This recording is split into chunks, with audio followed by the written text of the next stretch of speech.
CJ Swan is an Irishman who recently travelled to Iraq to train with local militia to fight against ISIS. He spoke to clearhaze.ie ahead of his upcoming blog, Strong's Crossing. Here's what he had to say. So, obviously, the main reason why I wanted to talk to you was because I want to find out about your recent experiences in Iraq. But I was talking to somebody recently who said that they're telling me that you've been travelled to over 60 countries in the past couple of years. What is the number, I suppose, of the amount of countries that you've been to? It's 62 now. I was in Berlin a couple of weeks ago, and I decided to go to Poland for the day. So I got the train to Słubice, I think is the name of the town, and I had 2 pints and I went back to Berlin. So just to tick Poland off my box, because I've no real interest in ever going to Poland. So might as well when you're in the neighbourhood. Yeah. You're an hour away, sure. And is it always, I suppose, do you try and go to places that are generally off the beaten track, for want of a better phrase, places that are a little bit more adventurous? I think so, but that word adventure, it's, when people go traveling, I think they kind of look for that, but they rarely find it, Like if you go to Peru or, find yourself in Machu Picchu, for instance, like when you get there, sure, there's fucking 2,000 other backpackers there, you're in selfie hell, and, you're not really going to experience this place to yourself, whereas I'm sure you can find somewhere else in Paraguay or Guyana or, something that's not as grand, but somewhere that you'll have for yourself and would be kind of 10 times the pain in the arse to get there. But so I think, people they're looking for adventure, but they rarely find it. You've just been in Iraq, but you'd been in Iraq beforehand as well. I have, yeah. And that was in 2001? No, it was in 2012, I think. I arrived just as the Americans left. And what led you to going there? Well, I was working in residential childcare, and it was just after my mum died, and I suppose I wasn't really taking care of myself. And the job, I think the client load got a bit heavy, got very violent, very intimidating, and I kind of, lost my spunk for the job, so I kind of needed time out. So I rocked into work. I said, look, I fucking can't deal with this place anymore. I can't deal with anything. I need to get out of here for 2-3 weeks. So that was granted. So I just wanted to go and see mountains, but I didn't want to go to, fucking base camp or hang out with all these ski wankers or anything, I'd always kind of wanted to go to Kurdistan, so I looked it up, and it was relatively safe. The Americans had left. I flew to Iraq. I flew into a town called Diyarbakir in eastern Turkey, which is the capital of Kurdistan. And from there I got a bus to a town called Batman. Don't let the name fool you, fucking Kip. And then down to a town called Hasankeyf, which was amazing. It was like something out of Game of Thrones. And then down in what way was it like a place out of Game of Thrones? You just have to see it to believe it. It's just. But is it are they proper houses? Well, you had cities built into the side of cliffs. It was just, again, it's kind of hard to explain. You'll just have to Google it. Hasankeyf. So then, just went to Dohuk, which is pretty much a massive refugee camp at the moment, And I just took it from there. So I kind of went down as far as Halabja, the massacre museum, the city where Saddam Hussein nuked in 1988. So I went down there, and because generally when I was there, no one really wanted anything to do with you. You were just kind of left to yourself. But when I got to Halabja, everyone was out wanting to meet me, and they were happy to show me around. The mass graves, there's 5,000 people buried in it, and that's kind of away from the town. But this taxi driver took me up, and he hung out with me for an hour, and then he wanted to show me the graveyard where his family were buried. So we were kind of pissing around in the mountains for about 3 hours, and he dropped me back to town, and he wouldn't take any payment. How long did you spend there? It's 3 weeks. 3 weeks, and then you were off back home again. Yeah, so I went back to work, and my boss was like, "Oh, so how'd you get on?" I was like, "Yeah, great. Back to my old self." He was like, "Where were you?" I was like, "Oh, just came back from Iraq. You know, so, Yeah, so when I sent you off to have some downtime, I didn't think you were going to go to fucking Iraq. When is it that and how is it that you came to decide to go back to Iraq? What were you doing here? What, or, you know? Well, I was working. I was working with the homeless in a wet house, one of the last wet houses in the city. What's a wet house? Well, it's a service that uses a low threshold approach. You know, so the service users would be drinking heavily, heavy drug use, but like most hostels wouldn't tolerate that.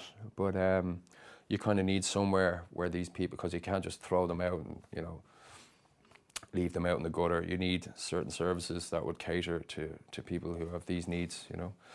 So yeah, my heart wasn't really in it, you know. And then a guy I met in Iraq sent me an email about this militia in Syria called the YPG. I think with ISIS, the way that they're taking on, you know, tens of thousands of foreigners, I think some of the Kurdish militias were copping onto this. So they started recruiting foreigners. So this guy, Zagros, you know, he's just constantly sending me absolute horseshit. But this was, yeah. Do you mean what? You mean by emails or? Yeah, just, you know, on Facebook, like just sending me absolute fucking nonsense. And it's like, you know, so I just, every time he sent me an email, I'd completely shun it, you know. But, you know, I kind of read the start of it and I was like, actually, hang on, you know. So I clicked on it. And it was along the lines of, look, would you be up for coming over to Syria and helping in the war effort against ISIS, you know? So I kind of thought, I was like, look, I don't have any military, but I have a bit of logistical experience, and that's kind of where I want to be, you know? So would they be interested in that? So he sent a few emails. He got back to me saying, yeah. You know, because when I was in Iraq before, like the first place to kind of fall under ISIS would have been like the Nineveh province and in and around Mosul, and that's where I kind of spent most of my time with the, you know, Yazidis, the Assyrians, Christians, you know, Muslims, but they're not too hardcore into it, you know. And they were the kind of the first people to get it, you know, when ISIS took over. So yeah, kind of a few nights had trouble sleeping, thinking about the fate of these people, you know. And so I said, yeah, well, the opportunity came to get involved. So I said, fuck it. So he hooked me up with a recruiter. And so, yeah, the recruiter sent me a questionnaire. It was like, you know, do you have children? No. Are you married? No. Are you gay? No. Do you have tattoos? No. Are you a pervert? No. Not much. And yeah, so then they were like, great, when can you come? So I was like, okay, I don't know, a month. I was like, okay, you know, add this person on Facebook, call them 3 days before you get here and fly to this city in Iraq, and Godspeed, you know. So this would have been February. Oh yeah, I hit the gym, and a part of the job would, you know, even though you're doing logistics, there would be times where you would need to fire rockets at things. So yeah, I got my gun license and I was out on the shooting range every weekend, and I was in the gym every day. And yeah, just trying to get fit, trying to get focused. And what were you able to were you training with a rifle? Yeah, Here, yeah, yeah, shotguns and pistols and stuff like that. Yeah. And how did your family and friends react to? Did you tell them straight away? Well, because most people who sign up for this, you know, they're kind of bluffing to their parents that they're off to Turkey to do voluntary work, or they don't tell them at all until they arrive there, and then they just send an email going, look, I'm here and I'm doing this, you know. But yeah, I made the mistake of telling everyone. So everyone thought that I lost my fucking marbles and that I was on a death wish, and yeah, a lot of people were kind of shunning me as well, you know. It was just a big thing for a lot of people. Did they like you've actually genuinely lost it? Yeah, definitely. You know, so I had a leaving party and a pub quiz, and not many people showed up to either, I think out of protest, you know. But no, I got enough to get out, and yeah, I did. So my family, it's actually got my sister, I told my brother, he was okay with it. But my sister found out at a pub quiz, my brother had a pub quiz on, and I was running late. And one of the questions was, what 5 or 6, whatever, countries border Syria. And I just walked in as he asked this question. And so he asked the question, and he's like, "Oh, by the way, there's my brother there. He's moving to Syria in 3 weeks." My sister was behind me. So she just jumped up, "Fucking what?" I was like, "Oh shit, yeah, I meant to tell you." She's like, "You motherfucker," burst into tears, fucking. So she didn't take it well, Yeah. And then I told my dad, but I think my dad's kind of used to my shenanigans by now, So I told my dad, and he was righto, Yeah. He's not surprised by these sort of things anymore. Yeah. And what kind of things, I suppose, do you need to get together? Like, do you need, like, what do you need funds for? Well, you need to pay for your own bulletproof Kevlar gear. Again, they don't pay you, because if you get paid, that would make you a mercenary. So there's no payment. They just provide you with accommodation, uniform, rifle, bullets, 3 bowls of rice a day, cigarettes, and tea. That's the deal. And then, so when you leave Dublin, like, I suppose, could you just lead me through what was your experience like there, especially for like kind of first couple of days and the journey over there? I'm like, was the mind racing? Yeah, well, I flew to Turkey, and I missed my connecting flight, so they stuck me in the Hilton for a night, and then so I was sitting in this really swank hotel, this ginormous jacuzzi, drinking scotch, 3 a.m, and then I started kind of panicking there, and then that the situation got very real, and I started to question just everything. It was like, you fucking met some guy in Iraq that you spoke to for half an hour. He managed to convince you to fly to Iraq and add this person on Facebook and throw your fucking life away, and here you are. And then the next day, I was just kind of certain, like, am I walking into a trap here? Like, is this like an experiment? Is this an ISIS experiment, seeing how many fucking idiots are gonna mail themselves to them, So yeah, I started panicking, and when I was supposed to leave the hotel, I was having second thoughts of going. But then ended up, a taxi came for us. There was myself and 2 Iranian dentists who missed our flights the night before. So I was talking to them, and they were like, "You fucking crazy man," So yeah, I flew to Iraq. I arrived at 3 a.m, and I had a phone number, so I was instructed to give it to a cab driver outside, and they will take me to the safe house.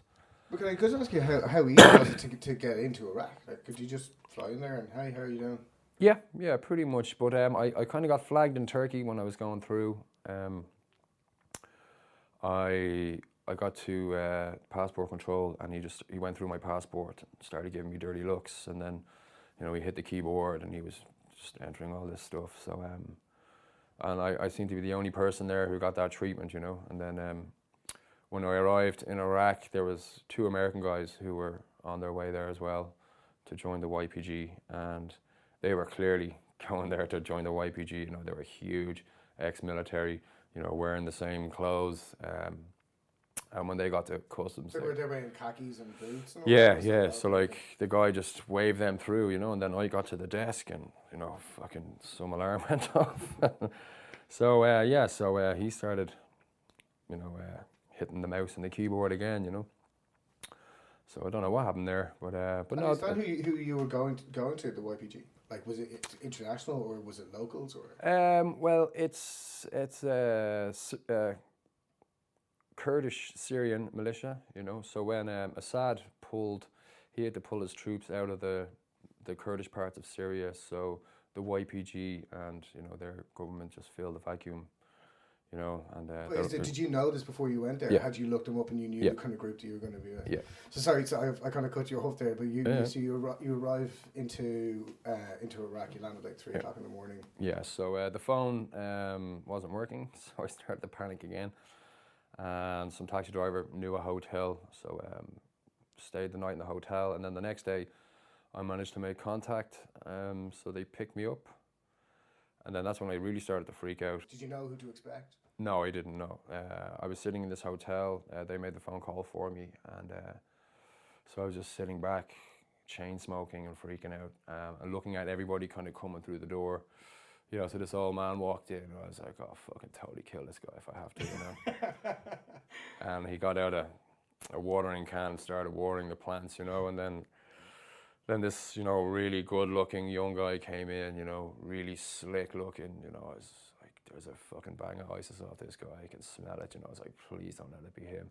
So he walks over to me. He's like, are you CJ? I'm like, fuck. Yeah. So he's like, come. So got into a car. And then I just started freaking out, you know. So Are you kind of concerned about even being seen in the car, like in the area that you're in? Is it okay for you to be like a white dude driving around? yeah. There's not many others, but no, you wouldn't look too out of place, really, you know. So yeah, we got to this building. I was like, right, you walk through that door. I was like, no, you walk through it first. And but yeah, when I was in the hotel, I had this small knife that I duct taped to my back. So the guy starts walking ahead of me up the stairs, and you know, everything slows down. I start freaking out. So I take the knife out from under my back, and I have it sticking out between my knuckles, you know, and I'm pretty much walking behind him, not knowing what I'm doing, but you know, preparing to fucking stick it in his head, I guess, you know. So we get to this door, and he knocks on the door, and it opens. So he goes in, kicks his shoes off, and I'm just standing in the hall. Fuck, you know. So ended up stuck my head in, and you know, I saw the matching pair of boots from the American guys from the night before. So I got in, and there was a Danish guy there. He's like, hello. I was like, hey, how's it going? He was like, oh, you were thinking of killing the man? I was like, You still have the knife in your face. well, it's kind of in my palm now. But, yeah, you think of kill the man? I was like, I don't know. Yeah, I was going to kill the man too. So he's like, go on in there, you're fine. So I went in, and there's just loads of white boys, and How many? there was about 10. But the American guys, they were on their way out to phase 2, and there was another English guy with them. So they split, and then I just, you know, kind of got my initiation, I guess, and settled in with whoever was there. What did that entail, like an initiation? Well, there was a massive Debriefing, or? yeah, pretty much, you know, because like there was a massive guy there from Texas. He just got wounded, and he was on his way home for an operation. So he was like, yeah, you know, you did the hard part. I was fucking right, you know. And he said, you know, like most people who actually sign up to come over, a lot of them bottle it, you know, they don't make it out of the airport. Like as soon as they go through customs, they get to the exit and just fucking turn around. So he's like, look, you're just after doing the hard part. He's like, you're safe now, so just get in touch with your family and friends. You're okay, you know, just fucking chill out. And so then, yeah, you're meeting all the other lads who've made the journey. And what countries are they all from? Are they mostly American? America and Britain would be the biggest. And then there's Australian, French, Danish, Norwegian. There's a Vietnamese guy. There was one other Irish guy. But no, it was a pretty solid representation of humanity in that room, you know. What did the debriefing entail? Or Well, it was just like, you know, you're stuck here. You're going to be here for 4 days. You can't leave. If you need anything, this guy here will go out and get it for you. And then phase 2 will be you're going to go up the mountains to a camp up there. And they told us that we should only be there 3 or 4 days. And then we'd make the crossing into Syria, which is done at night. Illegally, where you row in across the Tigris. So we were in the safe house for 4 days. What was that like? It was kind of hell. We had a balcony, you know, but Could you stand out in the balcony? you could, but you couldn't kind of stick your head over it, you know. Yeah. Because again, once you step into that house, there's a $150,000 bounty on your head. Sure. And even though, you know, 99% of Kurdish people are honest and, you know, very patriotic, you know, 150 G's is 150 G's to anybody, you know. So, and it happened to one guy, I think it was an American guy, he kind of got kidnapped when he arrived. And he'd been there before, so this guy just started fucking driving him towards Mosul on a motorway. So he pretty much had to bail out of a moving car, you know. Oh, God. So and did he get away? He survived. Yeah. He's in Syria now. Yeah. And then so you spend a couple of days there. I'd say it's probably just kind of, is it just monotonous? Well, yeah, because there was 2 Kurdish guys manning the house, and you know they're just into the Kurdish music, which, you know, I love Kurdish people and I love most things about them, but their music is fucking diabolical, and the videos are even worse.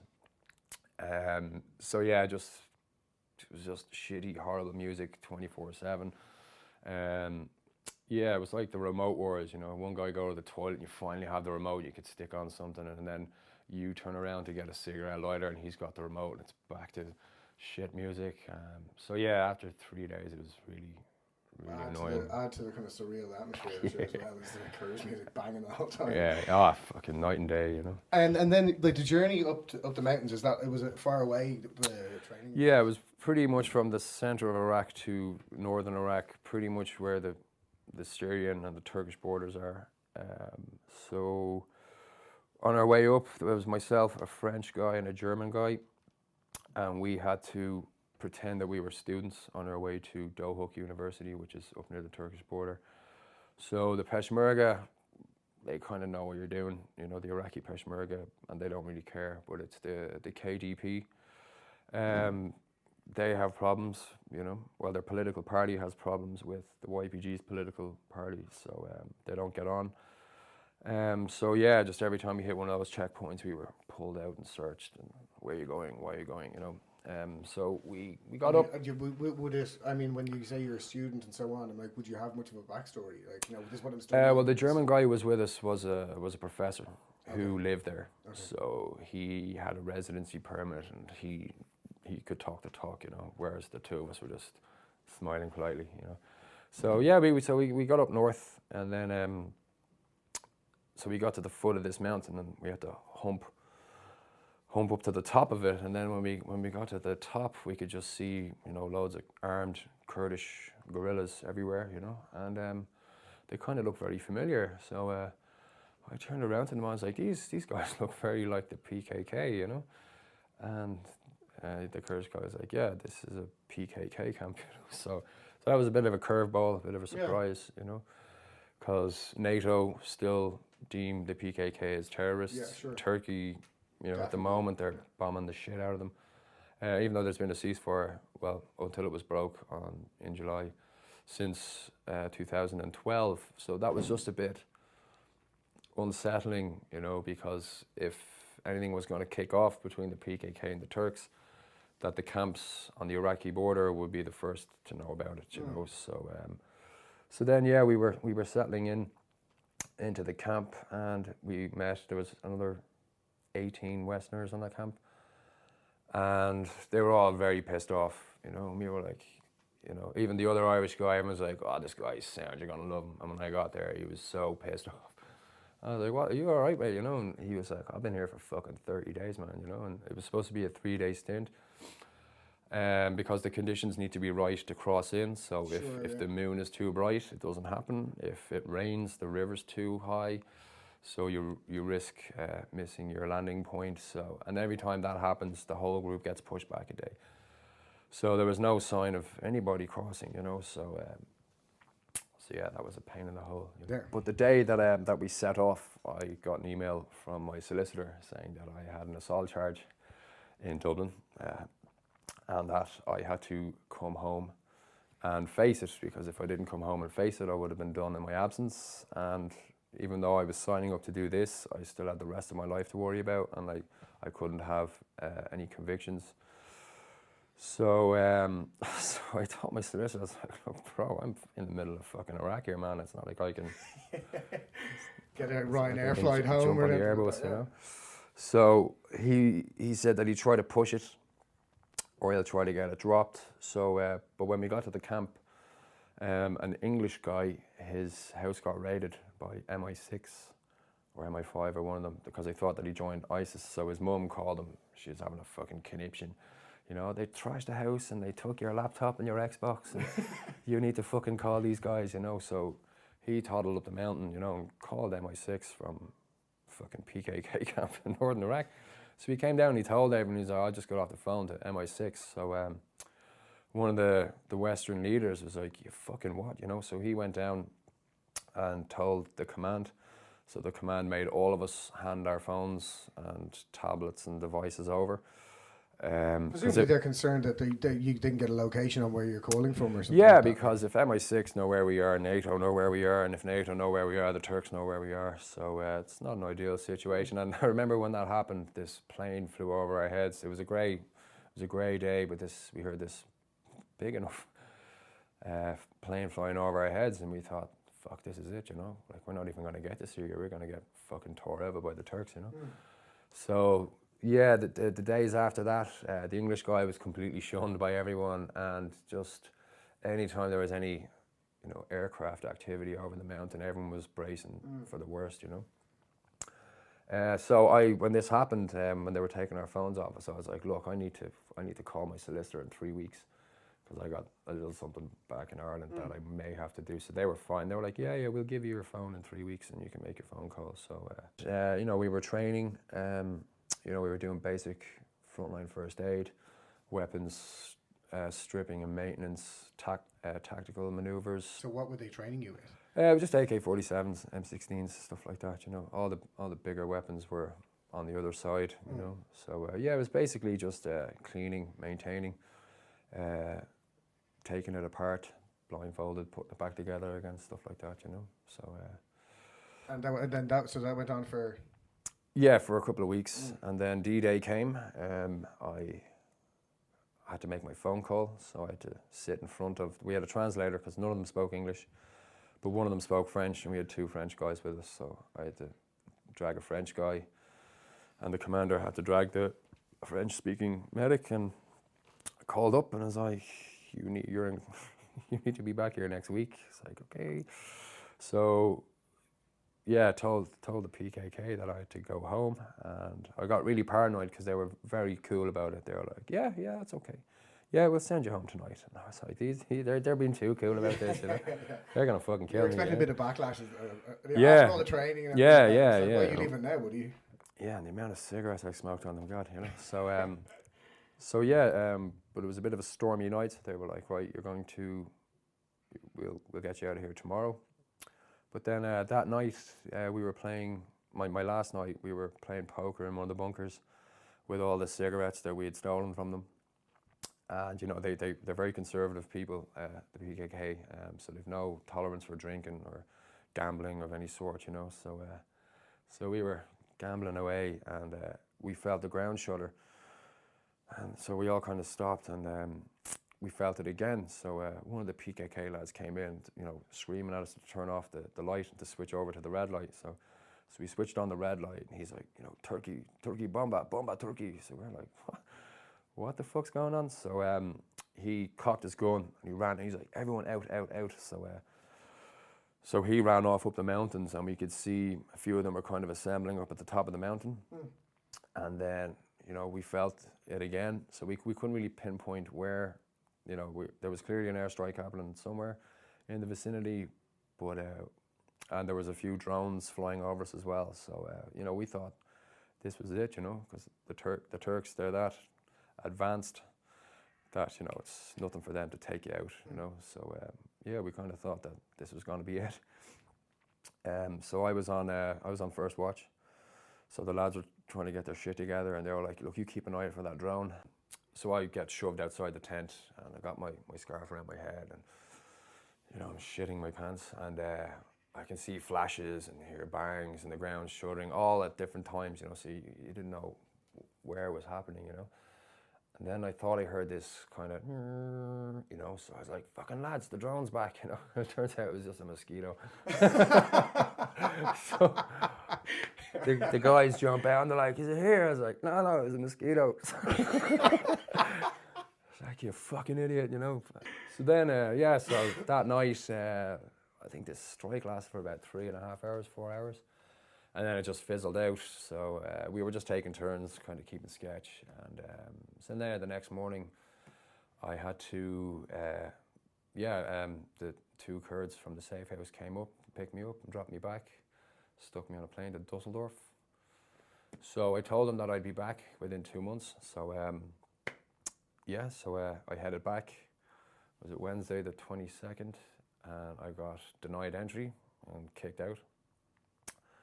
So I was sent back to Germany with my tail between my legs. But then 2 days later, the Americans were putting pressure on Turkey to, start taking out ISIS positions. So the Turks, I think they took out 3 ISIS technical positions, and then they just flew over northern Iraq and pretty much carpet bombed all of the camps on the Syrian-Turkish border.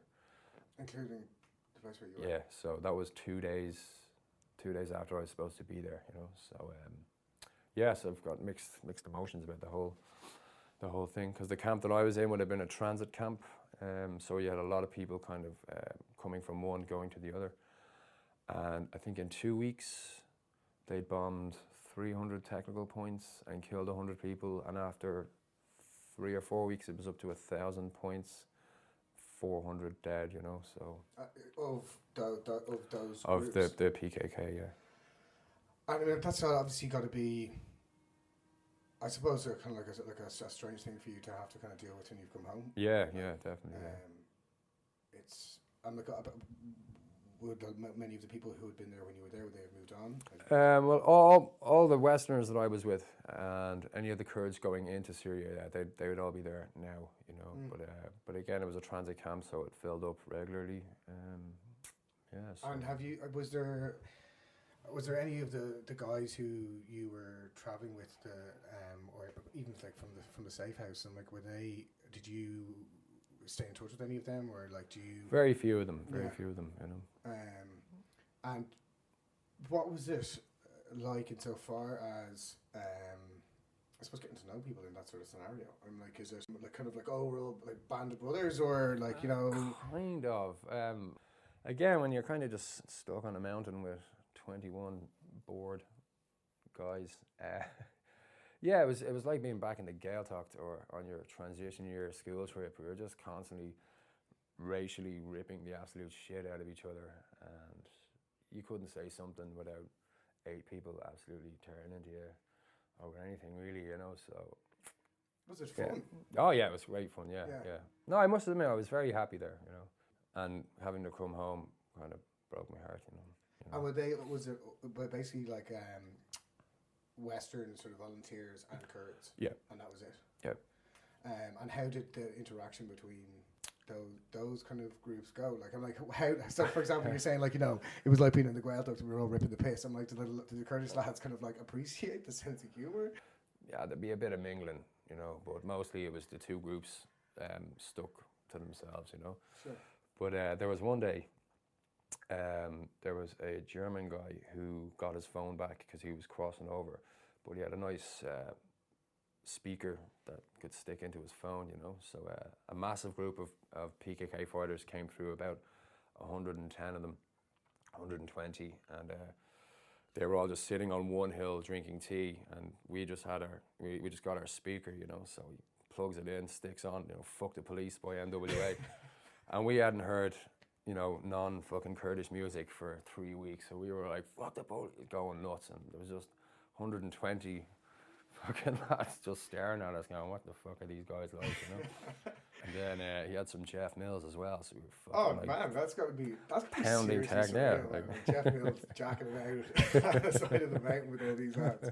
Yeah, I didn't know what to make of it. Why did they think that you're coming? Is it just because they realised that you realised that it's a fight that needs to be fought? Yeah, so they're very open and grateful that, people, because I think the international community is not doing anything about it, but once they see that there's a rare few that actually care about it and, we're willing to quit their jobs and, lie to their families and come out and potentially die, as happened to a few of them, So yeah, they're very appreciative of that, and they respect that. What is your, what is your views now on the whole kind of situation? Like, do you have a more subjective understanding of it?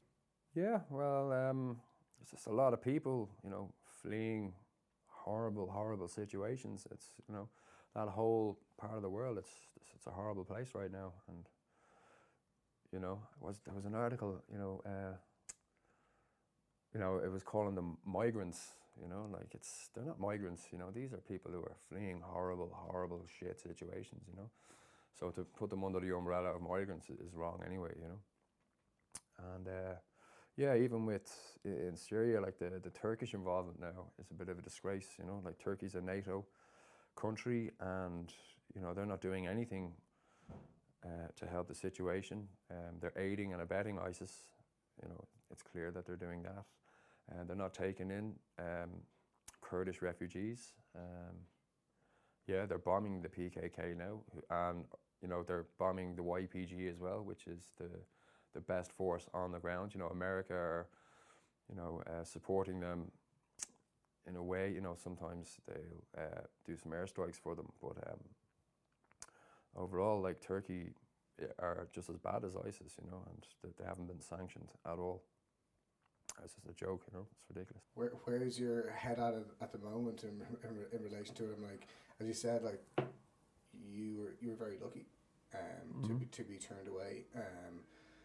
Do you like do you feel like okay, well, like look, that's I've kind of the point I'm saying is that kind of behind you now? I'm like, or Not really, because when I came home, you know, a lot of my friends were like, "Look, you know, you could do so much more for the situation from here than actually going over there and firing rockets down the street at people." In a way, they're right. So yeah, I have a few initiatives that I want to kind of get started.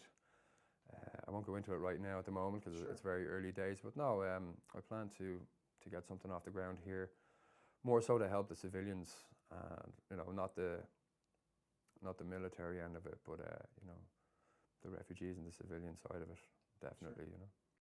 Keep an eye out for clearhaze.ie's Facebook updates on CJ Swan's upcoming blog, Strong's Crossing.